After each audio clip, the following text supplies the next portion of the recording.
Hola, yo soy Mariana Castañeda y hoy vamos a hablar de diferentes métodos de levantamiento topográfico para planimetría. Primero que todo, recordemos que la planimetría es la proyección en planta en la cual se miden distancias y ángulos horizontales. Todo lo que veremos es una representación en 2D de los terrenos. Ahora bien, en primer lugar tenemos levantamiento topográfico por el método de radiación. Este método implica que haya una sola estación, desde la cual se miden todas las distancias y ángulos. El método de poligonal cerrada, por el contrario, implica más de una estación. Sin embargo, desde alguna de estas estaciones se pueden medir detalles con el método de radiación. Finalmente, está el método por poligonal abierta, el cual implica varias estaciones, pero no crea la forma de un polígono cerrado. Algunos de los instrumentos utilizados en planimetría son los siguientes: el teodolito o estación, con el cual se pueden tomar todos los datos necesarios para la mayor precisión posible. Dentro del equipo menor tenemos la brújula, la cinta, los pines y las plomadas. Estos instrumentos nos sirven para medir ángulos y distancias, pero con una menor precisión. Como convenciones tenemos un árbol visto en planta y un triángulo que representará los deltas o estaciones. Como terminología tenemos lo siguiente: un rumbo es un ángulo horizontal medido en sentido horario o antihorario que parte del eje norte-sur. Se encuentra entre 0 y 90 grados y es necesario indicar en qué cuadrante está. El azimut es otro ángulo horizontal, pero este se mide a partir del norte en sentido horario. Se encuentra entre 0 grados y 360 grados. Primero veremos levantamiento topográfico por método de radiación. Tenemos una estación desde la cual vamos a observar un detalle. En este caso observaremos el árbol número 1. Mirando este detalle podemos obtener el azimut que, recordemos, siempre parte del eje norte y recorre el sentido horario. A cada detalle observado también le corresponde una distancia que llamaremos distancia horizontal, la cual es la distancia medida desde el delta hasta el detalle. Haremos lo mismo para el árbol número 2, número 3 y el número 4. Pudimos ver que todos los ángulos medidos anteriormente fueron azimuts, pero para el trabajo de campo es necesario conocer el rumbo. Para calcularlo, ubicamos el delta y el detalle en un plano de ejes norte-sur y este-oeste, con su azimut correspondiente. El rumbo se mide a partir de la línea norte-sur, por lo que para el árbol 2 será de 180 grados menos 126 grados, que es el azimut, para obtener 54 grados. Este ángulo está en el cuadrante suroeste, por lo que la notación será sur 54 grados este. Para calcular las proyecciones se necesita únicamente el azimut. Se trata de tomar la distancia horizontal y proyectarla en los ejes norte-sur o este-oeste como corresponda.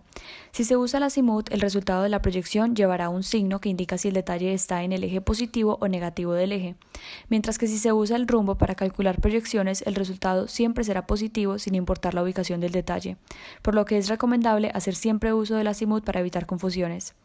Usando el azimut, la proyección este-oeste siempre se hará con el seno del ángulo y la proyección norte-sur con el coseno. Vemos que 51.1 por el seno de 126 será 41.341 metros, que corresponde a la proyección en el eje este-oeste. Se realiza el mismo procedimiento para el eje norte-sur. Con todos los datos podemos realizar el trabajo de campo. En primer lugar, tenemos la estación que, como hablamos de método por radiación, solo habrá una. Desde esta se observan todos los puntos o detalles.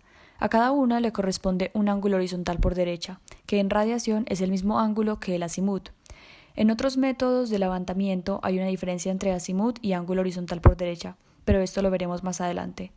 Luego tenemos el rumbo, el cual se calcula como se explicó previamente para cada uno de los detalles. Finalmente tenemos las distancias horizontales medidas en el campo y las observaciones. En este ejemplo solo observamos árboles, pero los puntos observados pueden ser todo tipo de cosas como linderos, vías, quebradas, rocas, entre otros. Para el trabajo de oficina es necesario calcular proyecciones y coordenadas. Las proyecciones se calculan con la distancia horizontal y el ángulo horizontal por derecha o azimut de la manera que se explicó previamente, mientras que las coordenadas se calculan de la siguiente manera. Partimos de unas coordenadas arbitrarias asumidas para la estación. Puede ser cualquier par de números, pero se recomienda, para evitar obtener coordenadas negativas, tomar un valor más grande que la proyección norte-sur mayor para la coordenada norte y uno más grande en valor absoluto que la proyección este-oeste más pequeña para la coordenada este. Me explico. En las proyecciones norte-sur tenemos 35, menos 30, menos 25 y 16, por lo que la proyección mayor será 35. Por lo que para la coordenada norte escogemos un valor mayor a esta, como 40. En las proyecciones este-oeste tenemos 36, 41, menos 10 y menos 9, donde el número más pequeño es menos 10, por lo que hay que escoger un número más grande que este, pero en valor absoluto, por lo que escogemos 20, por ejemplo. Con estas coordenadas iniciales, lo único que hay que hacer es sumarles las proyecciones de cada detalle. Si estamos haciendo las coordenadas norte, tomamos las proyecciones norte-sur, y para las coordenadas este, tomamos las proyecciones este-oeste. De esta manera, 40 más 35.289 será 75.289. Para la coordenada este tenemos 20 más 36.542, que será 56.542, y así sucesivamente para cada detalle, partiendo siempre de las mismas coordenadas de la estación número 1. Algunos cálculos adicionales son el área del polígono y el dibujo de este. Para calcular el área del polígono hay que identificar qué puntos lo conforman. Debido a que lo conforman los puntos 1, 2, 3 y 4, los ponemos en una tabla con sus respectivas coordenadas. Como el polígono debe cerrar, ponemos el primer punto al final, entonces terminamos la tabla con el punto 1. Lo siguiente es hacer unos productos en cruz. Multiplicamos en cruz los valores que tenemos con flechas azules y luego los sumamos entre sí. Esto sería 75.289 por 61.341 más el producto entre 45.253 y 9.623 más el producto entre 9.964 y 10.837 más el producto entre 56.530 y 56.542. Después de sumar el resultado de estos productos, se hace el mismo procedimiento para las flechas rojas. Restamos estos resultados de la manera que se ilustra y luego se divide el número entre 2. Para dibujar el polígono se grafican las coordenadas de cada punto. Es importante resaltar que las coordenadas están en diferente orden que el mostrado en la tabla, pues cuando uno grafica coordenadas, grafica primero el eje X y luego el eje Y, lo que en topografía corresponde al eje este y al eje norte, por lo que no se pueden graficar las coordenadas tal cual están tabuladas arriba, ya que están primero las coordenadas norte y luego las este. Como notas adicionales antes de pasar a otro método de levantamiento, tenemos que en radiación el delta puede estar dentro o fuera del polígono. La proyección este-oeste se llama proyección latitudinal y la proyección norte-sur se llama proyección longitudinal.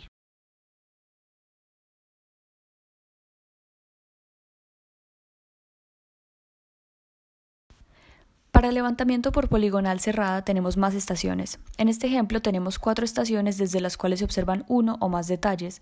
Tenemos también las distancias horizontales entre estaciones y entre estación y detalle. También tenemos algunos ángulos horizontales. Todos los ángulos que se aprecian aquí son rumbos, por lo que será necesario convertirlos en azimut o en ángulos horizontales por derecha. Para convertir un rumbo en azimut, graficamos el delta y el punto al cual se está observando junto con su rumbo. Si el rumbo del delta 1 al delta 2 es 34 grados, y teniendo en cuenta que el azimut siempre parte del norte en sentido horario, este será 180 grados menos 34 grados para obtener 146 grados como azimut. El ángulo horizontal por derecha no es el mismo que el azimut en este caso, pues no estamos en levantamiento por radiación. El ángulo horizontal derecho parte de la línea de la estación anterior y va en sentido horario, por lo que si el recorrido de la poligonal es en sentido antihorario, como es el caso de este ejemplo, el ángulo horizontal derecho será un ángulo interno. Hay muchas maneras de calcularlo, todas geométricamente. Una opción es coger 360 grados y restarle todos los ángulos que no estén entre la línea delta 4 delta 1 y la línea delta 1 delta 2. Todo el ángulo externo será 180 más 84 grados más 34 grados, y lo que falta es hallar su conjugado, que será 62 grados. Para este método de levantamiento hay que hacer varias correcciones. Hay que corregir el ángulo horizontal por derecha y las proyecciones. Nótese que todas estas correcciones se hacen únicamente para deltas, no para detalles. Para corregir el ángulo horizontal por derecha, hay que saber cuánto es la suma de todos ellos y cuánto debería ser teóricamente. Para esto tenemos la siguiente regla. Si recorremos el polígono en sentido antihorario, la suma de los ángulos horizontales por derecha deberá ser n menos 2 por 180, donde n es el número de estaciones. Como este es el caso, hacemos la operación y obtenemos que la suma debe ser 360 grados. Para un recorrido en sentido horario sería la misma operación pero con suma. Si en nuestro ejemplo tomamos todos los ángulos horizontales por derecha obtenidos, el resultado será 359 grados. Como vemos que tenemos un grado de error, este grado lo repartiremos entre las estaciones, por lo que un grado dividido 4 estaciones es un cuarto de grado para cada estación, que es lo mismo que 15 minutos por estación. Como nos faltaba 1 grado, le sumamos este valor a cada estación. Si hubieran sobrado, se les restaría. Por ejemplo, para delta número 4 a delta número 1, el ángulo horizontal por derecha es de 62 grados, por lo que si se le hace el ajuste será 62 grados más 15 minutos, obteniendo 62 grados 15 minutos 0 segundos. Ya vamos a ver cómo se refleja todo esto en una tabla. El azimut no se calculará a partir de la gráfica del terreno. Comenzamos con un azimut inicial y a partir de este se calculan los demás para evitar cargar con errores. La fórmula para calcular azimut es la siguiente. El azimut de la línea siguiente será igual a el azimut de la línea anterior más o menos 180 grados más el ángulo horizontal por derecha corregido. Se suman o restan 180 grados dependiendo de si el azimut de la línea anterior es mayor o menor a 180 grados. Si es mayor, se restan y si es menor, se suman. Como ejemplo, tomaremos como azimut inicial el azimut delta número 4 a delta número 1, que es igual a 264 grados. El azimut del delta número 1 al delta número 2 será igual a 264 grados menos 180 grados más 62 grados 15 minutos 0 segundos, que es igual a 146 grados 15 minutos 0 segundos. Si el resultado fuera mayor a 360, se le restarían 360 grados. Este cálculo de azimut se hace para todos los puntos observados, incluyendo detalles. La diferencia es que en detalles no se toma el ángulo horizontal derecho corregido porque no hay, sino que se toma el ángulo horizontal derecho para ese vértice. Para el trabajo de campo tenemos la estación, el punto observado, el rumbo, el azimut, el ángulo horizontal derecho, el mismo pero corregido, la distancia horizontal y las observaciones. Aquí tenemos los datos para las estaciones 1 y 2 y para los puntos y detalles observados a partir de ellas. Los señalados son los ángulos horizontales por derecha que debemos operar. Aquí tenemos las demás estaciones con sus datos correspondientes. Veamos que la sumatoria de los ángulos horizontales por derecha señalados, que corresponden a los ángulos entre estaciones, suman 359, por lo que se hace el ajuste y a cada valor se le suman 15 minutos. Hacemos nuevamente la verificación y con el ajuste comprobamos que efectivamente cierra en 360 grados exactamente. En el trabajo de oficina tenemos lo que son proyecciones y coordenadas. Las proyecciones se calculan de la misma manera que venimos calculándolas, con distancia horizontal y azimut. Sin embargo, recordemos que dijimos que las proyecciones también se deben corregir. Para esto hay que calcular algo llamado el factor de corrección unitario. Para las coordenadas, tomaremos las proyecciones corregidas de los deltas y las proyecciones normales de los detalles, porque los datos de los detalles nunca se corrigen. Aquí tenemos el resto del trabajo de oficina que faltaba de la diapositiva anterior. Algo importante para tener en cuenta es que las coordenadas de la última estación deben volver a las coordenadas iniciales asumidas si los cálculos se hicieron bien. Al final del trabajo de oficina calculamos unas sumatorias. En orden tenemos el delta norte-sur, que es la suma algebraica de todas las proyecciones de las estaciones. Tenemos también la sumatoria norte-sur, que es la suma de estos mismos valores pero en valor absoluto. Luego tenemos el delta este-oeste y la sumatoria este-oeste que se calculan de la misma manera. Estos valores nos servirán para calcular el factor de corrección unitario para corregir las proyecciones. Hay un factor de corrección unitario para cada eje. Para el eje norte-sur será el delta norte-sur sobre la sumatoria norte-sur y para el eje este-oeste será el delta este-oeste sobre la sumatoria este-oeste. Para corregir las proyecciones, tomamos el factor de corrección y lo operamos con la siguiente fórmula. Proyección corregida será igual a la proyección sin corregir menos el factor de corrección unitario correspondiente por el valor absoluto de la proyección sin corregir. Algunos cálculos adicionales son el error de cierre lineal y el nivel de precisión. Esto nos sirve para saber qué tan precisa fue nuestra medición en el campo. Para calcular el error de cierre, usamos la siguiente fórmula. Error de cierre igual a la raíz cuadrada de la suma de los cuadrados de los delta norte-sur y delta este-oeste. Para nuestro ejemplo, el error de cierre sería 0.732. Para la precisión debemos dividir la longitud de la poligonal, que es la suma de todas las distancias horizontales entre estaciones, entre el error de cierre recién calculado. En nuestro ejemplo será 97.4 entre 0.732. La interpretación de este valor es que por cada 97.4 unidades de longitud hay un error de 0.732 unidades de longitud.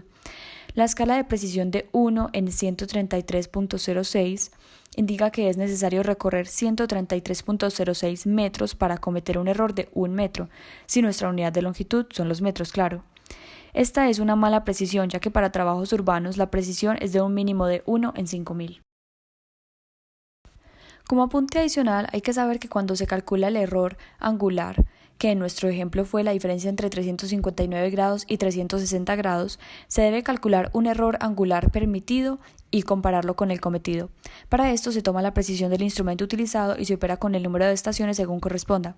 Para levantamiento de poca precisión se usa A por n y para levantamiento de buena precisión se usa A por raíz de n, donde A es el nivel de precisión y n el número de vértices del polígono. En nuestro caso, un teodolito tiene una precisión de 1 grado, que es muy buena precisión, por lo que el error angular permitido es de 1 por raíz de 4, que es igual a 2 grados. Esto significa que solo podemos cometer un error de 2 grados, y como cometimos un error de 1 grado, el error es permitido y se puede proceder con el levantamiento. Para finalizar, veremos levantamiento por poligonal abierta. Lo veremos con un ejemplo de amarre geodésico. Para esto partimos de un punto de control como una placa geodésica y con un azimut conocido observado a una torre geodésica podemos llegar a otro punto de control y a una torre geodésica 2. El procedimiento es generalmente igual al que venimos trabajando, solo que debido a que no es un polígono cerrado no se puede calcular un área, ni se corrigen proyecciones ni ángulos horizontales por derecha.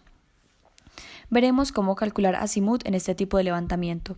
Para el azimut de la torre geodésica 1 a la placa geodésica 1 sería 69 grados 43 minutos 27 segundos más 180 grados para obtener 249 grados 43 minutos y 27 segundos. Para calcular el azimut de la placa geodésica 1 al delta número 1, tomamos su azimut y le sumamos su ángulo horizontal por derecha.